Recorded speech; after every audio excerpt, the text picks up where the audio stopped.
जय सिया राम। जय श्री सद्गुरु नारायण भगवान। अपने अपने माता पिता की जय। आज का जो प्रसंग है एक ऐसे राजा का है, एक ऐसे रानी का है जिनके चरित्र को आप सुनेंगे तो कलयुग का प्रभाव आपके ऊपर कम हो जाएगा। धर्म से जीने का आपको बहुत बड़ी प्रेरणा मिलेगी। तीसरी बात, आपको ये ज्ञान होगा कि जब कोई भी पाप कर्म किया जाता है तो उसका प्रभाव कितना भयानक होता है। ये सब जानकारी आपको इस कहानी में मिलेगी। इसलिए आप इस कहानी को कहानी न मानकर एक प्रेरणा मानकर इसको अच्छे से सुनिए। ये कहानी है महाराजा देवस्वरूप राजा नल की और महारानी देवस्वरूपा दमयंती जी की। दमयंती जो है विदर्भ देश की कन्या है। वो सब सद्गुणों में पारंगत, उसी प्रकार राजा नल सभी गुणों में पारंगत। तो उस जमाने में राजहंस छोड़े जाते थे। राजहंस राजा के दरबार में रहते थे, उड़ते थे, आ जाते थे, उनको मोती चुगाया जाता था और वो कहानियां बताते थे, बोलते थे उस समय। तो रानी दमयंती यहाँ से उड़ के रानी दमयंती के राज्य में पहुंची तो रानी दमयंती ने देखा उन राजहंसों को तो पकड़वाया, बंदी बनवाया। जब उनको बंदी बनाया गया तो राजहंसों ने कहा कि आप मुझे छोड़ दो, मैं आपका वर्णन महाराजा नल के सामने करूंगा। तो बोले महाराजा नल कौन है? उन्होंने कहा देव स्वरूप। उनके ऊपर ये वरदान है, बहुत सारे वरदान थे, बीच कहानी में बताऊंगा मैं आपको। तो उन्होंने बताया कि ऐसी ऐसी बात है। तो मन मन दमयंती उनके गुणों को सुनकर उनको अपना पति मान ली, उनको छोड़ दिया गया। वो राजहंस पहुंचे राजा नल के यहाँ। राजा नल के यहाँ भी उनको पकड़ाया गया। तो उन्होंने कहा कि ऐसा ऐसी बात है, आप छोड़ दो, मैं रानी दमयंती से आपका विवाह कराऊंगा, ऐसा करूंगा, वर्णन कर दूंगा। तो राजा नल ने पूछा भाई रानी दमयंती कौन है? बोली वो इतनी सुंदर है उनका देवता भी वर्ण करना चाहते हैं, इंद्र लोग लालायित है। ये सब बातें। फिर इनका दोनों का विवाह हुआ। विवाह होने के पश्चात दोनों धर्म से अपने गृहस्थ जीवन में पालन करने लगे। राजा नल में और तो सब ठीक था, एक अवगुण था। देखिए, अब अवगुण, एकमात्र अवगुण इतने ब्रह्मनिष्ठ आदमी को कहां से कहां पहुंचा देगा। हम लोग तो अवगुणों की खान है। तब सोचिए हम लोगों की हालत क्या होगी। उनके में मात्र एक ही था, वो मन बहलाने के लिए जुआ खेला करते और कभी कभी मन बहलाने के लिए कभी कभी वो। तो राजा नल के राज्य में जब कलयुग का प्रवेश होता है तो अब वो कहीं जगह नहीं पा रहा था राजा नल के शरीर में घुसने के लिए। किसी प्रकार से वही अशुद्धियां हुई होंगी उनसे और वो मौका पाया, उनके शरीर में घुस गया। घुसने के बाद उनके मन में ये आता है कि क्यों ना आज अपने भाई के साथ जुआ खेला जाए। और दोनों का जुआ चालू हुआ। अब जुआ चालू हुआ, अब तो कलयुग बैठा था उसके पासे में। तो इतना जुआ हुआ कि वो सब कुछ हारते चले गए। जब हारते हारते हारते हारते उनके पास कुछ बचा नहीं तो जो उनकी सेवक थे, सारथी थे, वो जाके रानी से बताए कि महारानी महाराजा सब हार रहे हैं और फिर भी जुआ से उठ नहीं रहे। तो वो गई। तो उन्होंने बड़े विनम्र भाव से कहा, क्योंकि वो धर्म पतिव्रता थी, धर्मात्मा थी। उन्होंने कहा कि अगर आपका मन वो हो गया हो तो आप चलिए यहां से। लेकिन वो जो उनका भाई था वो ये जान रहा था कि इसको आज हराना है, आज मेरा दिन है। उसने कहा आप जो है एक दाव और खेलते हैं, आपके पास ऐसी चीज है। वो भी दुर्योधन है जैसा दाव लगवाना चाहता था। तो राजा नल इतने पति मतलब धर्मनिष्ठ थे वो भी, तो उनके अंदर ये भाव आया नहीं कि मैं दमयंती को दाव में लगा दूं, लेकिन उन्होंने अपना आभूषण उभूषण सब दाव में लगा दिया, और सब कुछ दाव में लगाने के बाद फिर हार गए। जब हार गए तो उनके भाई ने कहा कि भाई आप सीधे देश निकाला हो जाओ, और ये भी अनाउंसमेंट करवा दिया कि अगर कोई भी इनको कुछ भी किसी प्रकार की मदद करता है तो उसको दंड दिया जाए। अब राजा नल और रानी दमयंती दोनों चल दिए। अब जहां एक राजकुमारी, फिर राजकुमारी के बाद एक महारानी बनी, वो ये महाराजा थे ही जो पुष्पों में चलने वाले आज नंगे पांव चल रहे। अब दिन भर चलने के बाद इनको थकावट महसूस हुई, भूख भी लगी। इन्होंने क्या देखा कि कुछ कबूतर बैठे हुए थे।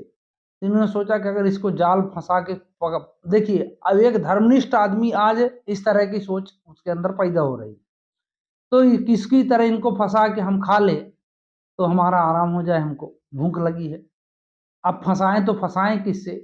तो रानी दमयंती की तरफ देखा, उन्होंने अपनी जो साड़ी पहनी थी उसको आधा फाड़ा, और आधा फाड़ने पर उस कबूतरों के ऊपर जैसे ही उन्होंने फेंका तो वो कबूतर, कलयुग के तो माया रूपी कबूतर थे, वो कपड़ा को भी लेके उड़ गए।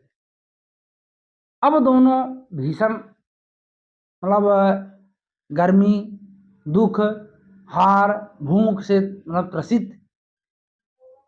अब उन्होंने कहा कि आप ऐसा करो कि आप मायके चले जाओ, अब मेरा कोई समय अभी ठिकाना है नहीं कि कितने दिन मुझे ऐसा भोगना पड़ेगा और कब तक रहता है, आप आराम से रहोगे। उन्होंने कहा नहीं, मैं आपके साथ ही रहूंगी, जो भी होगा जैसा भी होगा हम दोनों मिलकर सहेंगे। राजा नल को बड़ा पश्चाताप हो रहा था कि मेरे कारण इनको ऐसा कष्ट है। अब वो धीरे धीरे करते करते राजा नल एक रास्ते में एक गांव में पहुंचे, और जंगल में उनको दोनों सोए। जब वो सोए तो राजा नल चुपचाप उठे और निकल लिए। राजा नल निकल लिए। जब सुबह हुई, रानी दमयंती की निद्रा खुली, उन्होंने देखा राजा नल नहीं है। वो रोने लगी, चिल्लाने लगी। अब वहां से वो बिलखती हुई आगे बढ़ी। आगे बढ़ती, और एक तो कपड़ा लत्ता सब फटा हुआ था, दुखों की मारी थी, और एक दुख जो सबसे बड़ा दुख हो गया, राजा नल छोड़ दी। तो आगे जैसे चलते हैं तो एक अजगर उनको पकड़ लिया। अजगर पकड़ लिया तो वो मरना चाहती थी, मुझे अब ठीक है, जीना नहीं है, राजा भी नहीं है, मैं मर जाऊंगा। लेकिन भगवान की दया दूसरी थी। वहां उन्होंने देखा है कि एक बहेलिया, एक व्यक्ति, उसने देखा कि एक महिला को एक अजगर निकल रहा, वो आया, उसको काटा कूटा और उनके जीवन की रक्षा की। उन्होंने उसका धन्यवाद किया। लेकिन उस बहेलिये ने उनको देखकर मतलब उसके मन में गंदे विचार आने लगे। दमयंती ने कहा कि तुमने मेरी अभी रक्षा की है, इसलिए मैं मतलब तुम्हारा ऋणी हूं, और इसी वजह से तुम्हारी रक्षा हो रही, तो तुम समझ जाओ, मुझे छूना नहीं। उसने फिर भी ये उटपटांग मतलब उसके मन में विचारधारा थी।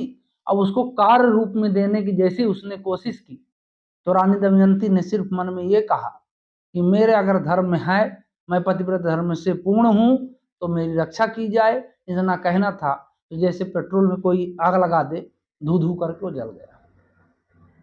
अब वहां से रानी फिर चलती है, तो चलते चलते चलते चलते भूख प्यास की मारी। अब उसको भूख प्यास का चिंता नहीं, पागलों जैसा वृत्ति मतलब शरीर बनावट। तो एक उनको व्यापारियों का झुंड दिखाई देता है। व्यापारियों का झुंड, उनको कुछ सांत्वना मिली कि इस जंगल से निकलने का रास्ता तो मिले, तो चलो ये तो कहीं ना कहीं जाते होंगे। उनके पीछे पीछे वो होली। अब व्यापारी लोग जहां शाम हुए वहां रुके, वो सब ठिकाना बना के वो किनारे चुपचाप बैठ के अपने मतलब स्वामी के चिंतन में लग गई। और रात में देखिए अनहोनी होती है कि वहां पागला हाथियों का झुंड आता है, जंगली हाथियों का, और उन व्यापारियों को कचल कुचल कुचल देता है। अब इनको ये लगा कि ये सोचेंगे कि मेरे कारण ही हुआ, क्योंकि उसमें एक व्यापारी कह रहा था कि पता नहीं किसमें मनहूस आदमी कौन घुस गया, हम लोग जब हमेशा निकलते थे ऐसा कुछ नहीं हुआ। ये वहां से भागी, ये वहां से भागी और चिल्लाती हुई चल दी। अशोक के पेड़ दिखाई दिए, उनसे उनके नीचे बैठकर कहती हैं, हे अशोक के पेड़, आपका नाम अशोक है, मेरे शोक को दूर करो। इस तरह प्रार्थना करती हैं। तो उनमें से कुछ ब्राह्मण आप उनको दिखाई देते हैं। उन ब्राह्मणों ने कहा, तुम्हारा समय बहुत अच्छा आने वाला है, लेकिन अभी नहीं, और तुम्हारे स्वामी को नष्ट करने की औकात न इस युग में है, और न किसी अस्त्र में है, न किसी शस्त्र में है, लेकिन हाँ अभी मिलेंगे नहीं, कुछ समय लगेगा। ऐसा करके वो अंतर ध्यान हो गए। अब वो वहां से जब चलती हैं तो उनको कुछ ब्राह्मण दिखाई देते हैं फिर से। अब वो ब्राह्मण वो नगर की तरफ जा रहे थे, उनके पीछे पीछे होली। वो महाराजा सुबाहु की नगरी में ब्राह्मण पहुंचे, वो भी उनके पीछे पीछे पहुंच गए। तो वहां गांव के जो बच्चे थे उनको पत्थर मारने लगे, मतलब जैसे पागलों वृत्तियां थी, मतलब पूरे कपड़े फटे हुए। अब बताइए एक महारानी की हाल। तो अब भगवान से भी देखिए, भक्त का दुख देखा नहीं जा सकता, वो अनवरत उनका चिंतन, भगवान जैसे भक्त भगवान का चिंतन करते हैं, उससे ज्यादा भगवान भक्त का चिंतन करते हैं। भगवान ने देखा तो उन्होंने कृपा दृष्टि वहां की राजमाता के ऊपर डाली, और राजमाता जो है देखती हैं उनको, तो देखी थी कि इसके लक्षण सभी मतलब चक्रवर्ती सम्राट की धर्मपत्नी युक्त है, ये कोई महाराजा की कन्या है, लेकिन फिर भी ऐसे क्यों? तो उन्होंने अपनी जो नौकर थे, नौकरानियां थी, उनको भेजा, बोले उनको बुला लाओ। बुलाया गया उनको, वो गई। उन्होंने कहा कि भाई आप तो ओज पूर्ण शरीर, तेजमयी, है ना, धर्ममयी शरीर था, तो ये विक्षिप्त जैसा वेशभूषा क्यों? उन्होंने कहा इसके देखिए मैं आपके पास, आप, उन्होंने कहा यहीं रुक जाओ। बोले रुकने के 3 कंडीशन है, आप मुझसे कभी इसका कारण नहीं पूछेंगी, पर पुरुष से मेरा कोई वार्तालाप नहीं होगा, मेरे मन में जो आएगा मैं उतने करूंगी, अगर इतना मंजूर हो तो मैं आपके राजभवन में रुक सकती हूँ। राजमाता ने कहा नहीं नहीं बिल्कुल आप रुको, आपको कोई परेशान नहीं कर सकता। अब राजमाता वहां रुक गई, और जो उनके बालक और बालिका थी, वो जब चलने लगे थे, तो वो जो उनका सारथी था राजा नल का, बहुत ईमानदार था, उसको उन्होंने कहा कि इनको मामा नाना के यहाँ छोड़ आओ। तो वहां थे, किसी तरह धीरे धीरे धीरे धीरे धीरे धीरे वहां के जो राजा पंडित थे वो आते जाते रहते थे, जैसे एक राज्य दूसरे राज्य। तो उनकी नजर पड़ी, उन्होंने कहा कि ये तो है दमयंती, क्योंकि उन्होंने बचपन से देखा था उस महात्मा ने।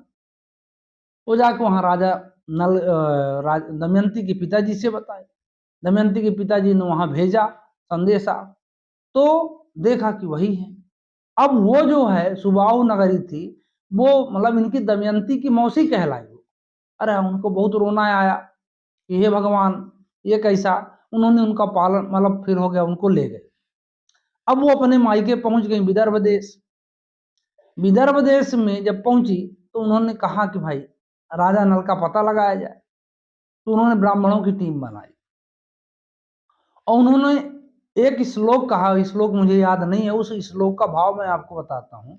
उसमें यह था कि एक पत्नी को जंगल में निसहाय अवस्था में छोड़ना, मतलब उन्होंने कहानी बनाई उसमें कि एक राजा था और अपनी पत्नी को जंगल में असहाय अवस्था में छोड़कर चला गया, तो क्या उसने सही किया या गलत? तो उन ब्राह्मणों को कहा गया कि आप नगर नगर जाकर सबसे इसका आंसर मांगो, उत्तर मांगो, और जो इसका उत्तर दे उसी प्रकार मुझे बताना है। सब नगर नगर वो ब्राह्मण चल दिए, और यह भी कहा गया कि अगर आप मतलब अच्छे मतलब सही का सही उत्तर लाए आप लोग सही व्यक्ति से, तो आपको बहुत सारा इनाम दिया जाए। अब ये करते करते, ये तो इनकी कहानी हो गई। अब वहां थोड़ा बैक में चलते हैं हम, कि राजा नल जो है, देखिए वीडियो बड़ी होगी तो आप सुनिएगा। राजा नल जो है, राजा नल वहां से चलते हैं, तो जंगल में पहुंचते हैं तो दावानल लगी, मतलब जंगल में आग लगी थी, और एक नाग उस आग के अंदर फंसा हुआ था। उस नाग का नाम था करकोटक। वो करकोटक चिल्ला रहा था कि बचाओ राजा नल, बचाओ राजा नल। राजा नल को देखकर, राजा नल को वरदान था, अग्नि देवता ने दिया था कि आपके ऊपर अग्नि जो है कोई असर नहीं करेगी। तो ये सीधे घुस गए वहां, देखा करकोटक जल रहा है। उसने कहा बचाओ महाराज, आप ही बचा सकते हो। उन्होंने कहा मेरा नाम तुमको कैसे मालूम? उसने कहा मैं देवलोक का नांग हूँ, मेरा नाम करकोटक है। मैं भी पहले गंधर्व था और नारद के श्राप के कारण मैं यहाँ नाग रूप में पड़ा हूँ, और उनका श्राप ऐसा है कि मैं कहीं जा नहीं सकता, मुझे आप इसको बाहर करो। उन्होंने कहा तुम्हारा इतना विशाल शरीर है और मैं कैसे उठाऊं? बोले मेरे में इसमें सामर्थ्य है कि मैं छोटा हो जाऊं। छोटा हो गया वो। अब छोटा हो गया जब करकोटक, तो उन्होंने गोदी में उठाया और बाहर निकाला। उस अग्नि से जैसे रखना चाहा, उस सर्प ने कहा नहीं नहीं ऐसे नहीं रखना है। बोले कैसे रखना है? बोले आप कदम गिनो। तो 1 2 3 4 5 6 7 8 9 10 जैसे गिनते हैं वैसे वो डस देता है। उनको डसना था कि महाराज जो नल थे वो अजान बाहु थे, उनके भी अजान बाहु थे। तो मतलब वो बढ़िया शरीर, तेजोमयी शरीर, वो नाटा शरीर हो गया। अब बिल्कुल काला को रूप। राजा नल ने कहा तुमने तो अच्छा भला किया यार मेरा, मैंने तुम्हारा तुम्हारा जो प्राण बचाया, तुमने उसका बढ़िया इनाम दिया। उन्होंने कहा नहीं, आपका ये पूर्णतः भला करेगा। बोले कैसे भला करेगा? बोले मेरी जो जाति है करकोटक, वो सबसे विषैली जात है। अब मेरे विष से जो आपके अंदर वो कलयुग बैठा है वो जलेगा। जब जलेगा तो एक दिन भगेगा, और जैसे भगेगा आपका सब कुछ फिर से क्लियर हो जाए, आपको कोई पहचान नहीं सकता। तो बोले मान लो कि मेरा जब समय भगेगा तो अच्छा, वो भगेगा तो अच्छा आएगा, तब मैं क्या करूंगा? उसने एक कपड़ा दिया, तो बोले कि इसको मेरा स्मरण करके आप पहन लेना, फिर आप जैसे राजा नाल हो जाओ। अब वो चलते हैं वहां से। तो उन्होंने कहा कि अब जाना कहाँ है? तो बोले कि आप सीधे यहाँ से चले जाओ ऋतुपर्ण, अयोध्या नाम की नगरी है, वहां मानधाता के मतलब कुल में राजा ऋतुपर्ण है, बहुत धर्मात्मा है, और वो आप उनके यहाँ रहोगे, आप सुरक्षित रहोगे, आपका काम भी हो जाए। अब आपका नाम यहाँ से बाहुक होगा, नाटेकर का।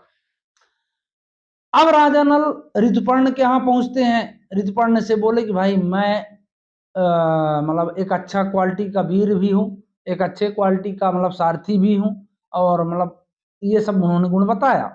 उन्होंने कहा ठीक है इसका प्रयोग करो। प्रयोग किया गया, वो सफल थे, तो उनको ऋतुपर्ण ने अपना सारथी बना लिया। अब उनके जो महात्मा भेजे गए थे, पंडित महाराज जो भी दमयंती द्वारा, वो उसी राज्य में पहुंचते हैं, अयोध्या नगरी में। ऋतुपर्ण महाराज की महासभा में, सभा में उन्होंने वो श्लोक गाया। श्लोक गाया, श्लोक कहा। वहां के कोई भी विद्वान उसके आगे कुछ जानते नहीं थे, तो वो भी बाहुक भी वहां खड़े थे। अब जब ये चलने लगे तो वो बाहर निकले वो, और उन्होंने ब्राह्मणों को रुकवाया। बोले कि देखिए मुझे और तो नहीं मालूम है, पर इतना अंदाजा है कि मैं इसका जो जवाब दे रहा हूं आप सुन सकते इस श्लोक का। तो उन्होंने कहा कि श्लोक जो आपका है तो ये है कि एक राजा ने अपनी पत्नी को जंगल में असहाय अवस्था में क्यों छोड़ा? तो इसका जवाब भावार्थ ये है कि वो राजा जानता था कि उसकी पत्नी जो है धर्मयुक्त है, इतना धर्मयुक्त है कि उसका धर्म 24 घंटे उसकी रक्षा करेगा, हर पल रक्षा करेगा, है ना। फिर उन्होंने ये भी कहानी बताई कि भाई भले उसका वो मतलब पढ़े लिखे उड़ गए हंस, तो उससे कोई मतलब नहीं, उसकी मर्यादा की रक्षा परमात्मा करेंगे मेरे हिसाब से। क्योंकि इसी तरह वो उन्हें पूरा बताया। अब वो महात्मा जब लौटे वहां, उन्होंने कहा कि और तो कहीं कोई नहीं मिला। हाँ, एक बाहुक नाम का ऋतुपर्ण का सारथी, काला भुजुंड, बिल्कुल काला मकोय और नाटे कद का, उसने ऐसा ऐसा कहा। दमयंती के दिमाग में ये बात आई कि जिसने ये कहानी बताई राजा नल और मेरे अलावा कोई जानता नहीं था, तो ये कहानी उसने कहा कैसे? और ये कहता कि छोटा है, कैसे छोटा है? तब उन्होंने कहा कि नहीं, कुछ ना कुछ तो बात है इसमें। अब वो जो ऋतुपर्ण थे, वो गणित के महाज्ञाता थे, मतलब उनको चौसर का बहुत अच्छा ज्ञान था, मैथ का। तो उन्होंने अपनी क्या नाम से पंडित की टीम बुलाई, उन्होंने कहा कि आप एक काम करो, आप जाओ महाराजा ऋतुपर्ण के यहाँ व्यक्तिगत आप निमंत्रण देना कि रानी दमयंती जो है विवाह करना चाहती है, और सूर्य उदय के मतलब होते होते ये विवाह का कार्यक्रम चालू हो जाएगा, और जो राजा पहुंच सकते हैं पहुंच लो।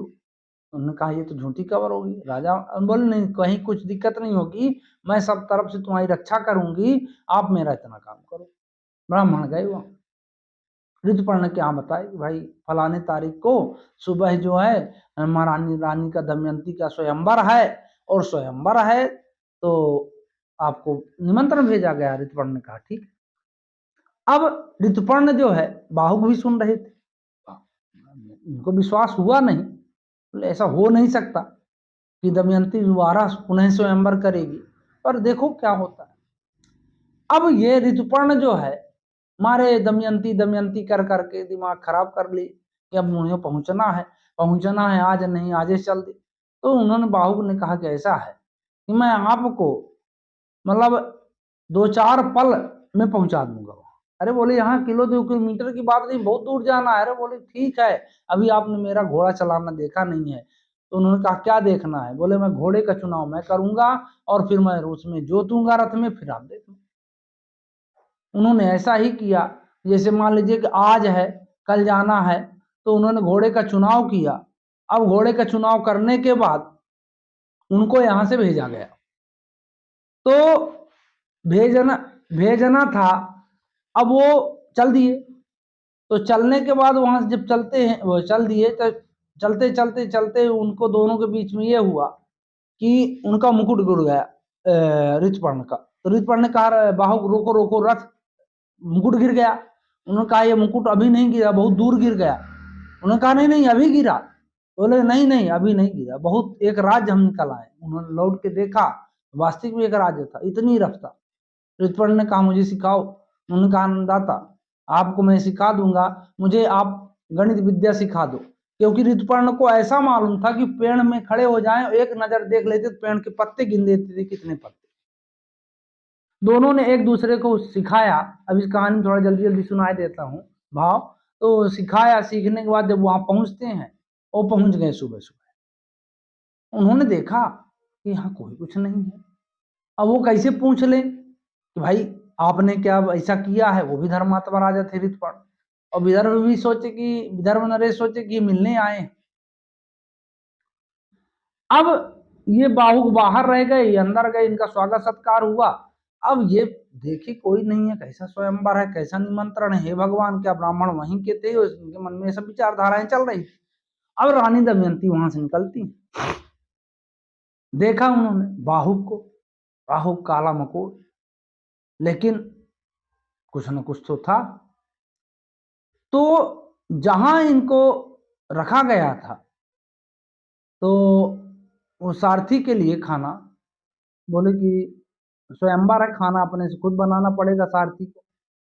अब ये था कि स्वयं मतलब सब दाल चावल सबकी व्यवस्था बनाई गई, लेकिन इनको आग नहीं दी गई, क्योंकि जानती थी दमयंती कि अगर वो राजा नल है तो आग तो खुद ही पैदा कर लेंगे। इन्होंने वहां देखा, उन्होंने आग को प्रकट किया और खाना बन गया। जब ये सब बातें देखी उन्होंने, तो ये जान गई कि ये दमयंती समझ गई कि ये राजा नल है और इनका कुछ न कुछ ये है। तो जय उनको बुलाया गया, वो अंदर गए। जैसे अंदर गई तो जयमाला लाके उनके ऊपर डाल दी। अरे वो राजा भी दंग, ये भी दंग, सब दंग, ये क्या किया इन बाहुक के। हो गया, वो रोने लगी कि मैं, उन्होंने कहा मैं जानती हूँ कि आप, अब मेरी मर्यादा आपके हाथ में है, चाहे हंसी कराइए चाहे जो भी कराइए। तब वो हमेशा वो कपड़ा लिए रहते थे और कपड़ा पहने फिर से राजा न लो। ऋतुपर्ण ने हाथ जोड़ा कि हे महाराज, मेरा गलती हुई, आपसे मैंने सेवा ली। बोले नहीं नहीं ऐसा कुछ बात नहीं है, आपके यहाँ मैंने बहुत सीखा। अब उन्होंने कहा इतना उपकार आपने किया, एक उपकार और कर दीजिए, एक बार मुझे धन दे दीजिए, मैं एक बार और जुआ खेलना चाहता हूं, और इसके बाद फिर नहीं। तो वो फिर सब धन लेके रथ हाथी घोड़े सब सहित पहुंचे, और उसने भाई को कहा एक दाव होगा, एक दाव में आर या पार की लड़ाई है, एक दाव हो जाए तुम्हारा, इसके बाद मैं जुआ नहीं खेलूंगा। उसने सोचा क्या है, उसके पास सब पांसे वैसे थे।